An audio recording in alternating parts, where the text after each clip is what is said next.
Time now for the morning rush. The Police Oversight Board is gearing up to ask Albuquerque Police a laundry list of questions, including how detectives do their work. At the top of that list, how the department handled two high-profile cases involving children.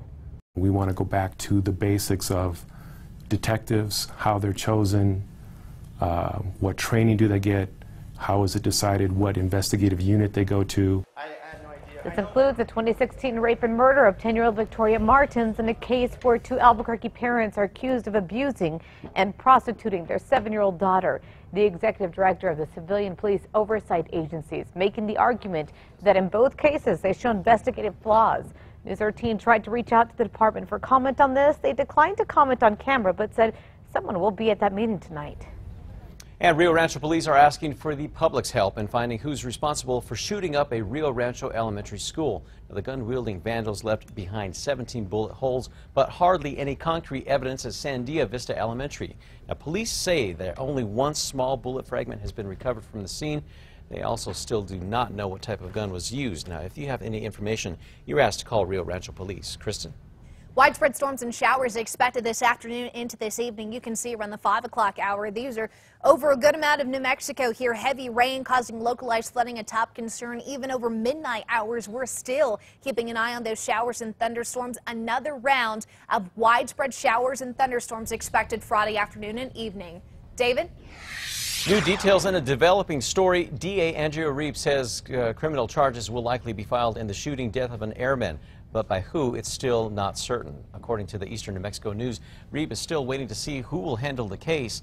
Yesterday, we first told you about a Cannon airman being shot and killed during a 4th of July festivity, and police have not yet identified the airman by name officially. On to new details now. Animal Welfare says it will likely cite an Albuquerque resident whose pit bull attacked a woman. This morning, though, that woman's neighbor, being hailed a hero, Bensi de Baca, rushed to the aid of the woman after he says he saw a pit bull chasing a chihuahua down the street, then heard the woman screaming. He found the pit bull with the chihuahua and the woman's hand caught in the dog's jaws. Unfortunately, the chihuahua died from this incident. Animal Welfare has since seized the pit bull but won't be automatically forced to euthanize or give that dog up. This morning, state officials are likely getting back to work on a plan on how to dig New Mexico out of a $12.5 billion pension shortfall. This all comes after a national credit rating agency downgraded the state's bond rating. This affects the state's ability to pay debts and pay for projects. Now, Moody's Investors Service cited New Mexico's Educational Retirement Board and the Public Employees Retirement Association. Officials say a lot of work will need to be put in, and this is all leading up to the 2019 legislative session. Now, the Legislative Finance Committee is expected to meet sometime next month. Happening today, the president prepares for another round of meetings with world leaders, and he's firing off on Twitter, calling out fellow NATO members, saying as far as he's concerned, Germany is a captive of Russia. The president also calling out NATO members to increase their defense spending. The president also blasting Germany over a natural gas pipeline deal with Russia, saying Germany is totally controlled by Russia. Germany says that's not true. About a few hours ago, I should say, the president coming on and saying that more NATO members have agreed to give more of their defense spending. He also says that he will not be pulling out of this agreement. He's reaffirming his commitment to NATO. Adult film actress Stormy Daniels, who claims she had an affair with President Trump, is facing charges after being arrested early this morning at an Ohio strip club. Now, Daniels is charged with 3 counts in connection to letting a person in the audience touch her while on stage. That is a violation of Ohio law. Now, her lawyer claims that the charges are bogus. Daniels is suing the president and his former lawyer, Michael Cohen, trying to invalidate a non-disclosure agreement allegedly involving payment of hush money before the 2016 election. Kristen? Today's Metro Threat Index up to a 7, looking at spotty to scattered storms here in the valley today. The flooding risk continues to be of top concern. Some gusty winds also kicked out from those thunderstorms and showers. David? Well, the command post that has been helping fight the 416 fire is packing up. The Durango Herald reports that the National Incident Management Organization had been assigned to help with the fire since early June. Now, a spokesperson from the San Juan National Forest says spotty rain has helped in the fight. Concerns have now shifted to flooding. More than 300 families remain on pre-evacuation notice, and federal firefighting resources will also be on standby. On to news happening today. The Durango and Silverton Narrow Gauge Railroad set to start up once again. This after La Plata County commissioners voted to downgrade their fire restrictions to stage 2 because of the rain. According to the Durango Herald, that allows the use of coal-fired engines. The owner says there will be safeguards and if conditions are exceptionally dry. Although the fire is still under investigation, witnesses have said a cinder from the train possibly sparked it. Bernalillo County wants to hear from you about a plan to extend Sunport Boulevard west towards Broadway. The $19 million project was proposed 3 years ago, but the city is now revisiting those plans. Now, officials say turning the dead-end road or dead end into a road would provide more accessibility and help with traffic flow. Now, the public will have a chance to comment at a hearing next week. Happening right now, people in Bosque Farms want to recycle. They'll now have to take it all the way to the recycling center themselves.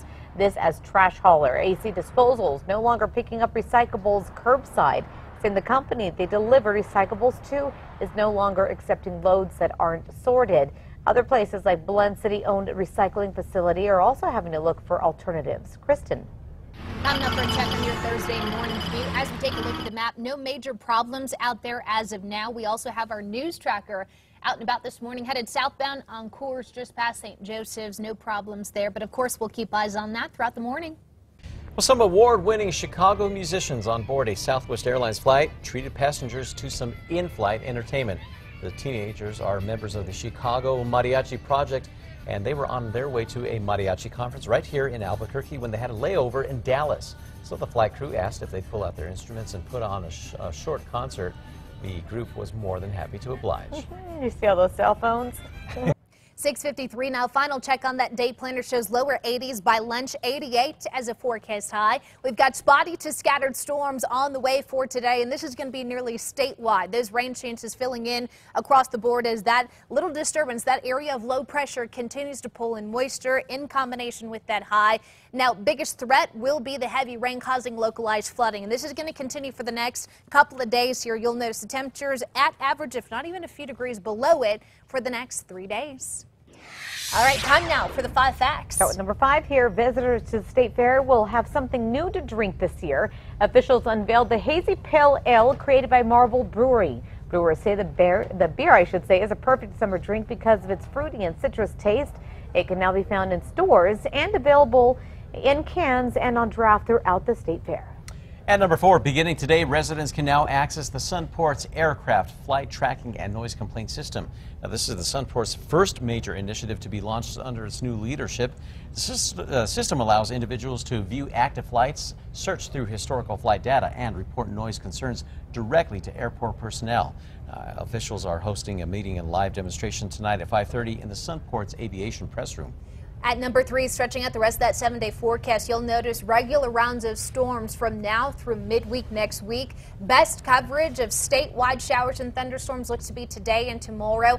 This will keep most of us below seasonal averages temperature-wise. Albuquerque in the upper 80s, back to the 90s by Sunday with more scattered storms, and we're going to continue with the rain chances Monday, Tuesday. Number 2 now, Rio Rancho police are asking for your help this morning in finding who's responsible for shooting up a Rio Rancho elementary school. Investigators say they found 17 bullet holes at Sandia Vista Elementary, but hardly any other evidence left behind. Officials say the vandalism happened in the middle of the night on July 4th. A school spokesperson says once faculty returned to the building, it didn't take long for them to realize something went wrong. Many who live nearby are now concerned that whoever did this had a motive. And at number 1, the Police Oversight Board is gearing up tonight to ask Albuquerque police a laundry list of questions on such topics as detectives and how they do their work. It's also including how the department handled 2 high-profile cases like the murder of Victoria Martins and where 2 Albuquerque parents are accused of prostituting and abusing their 7-year-old daughter. Now, the Police Oversight Board is making the argument that both cases show investigative flaws. News 13 tried to reach out to the department for comment. They declined but said that someone would be at tonight's meeting.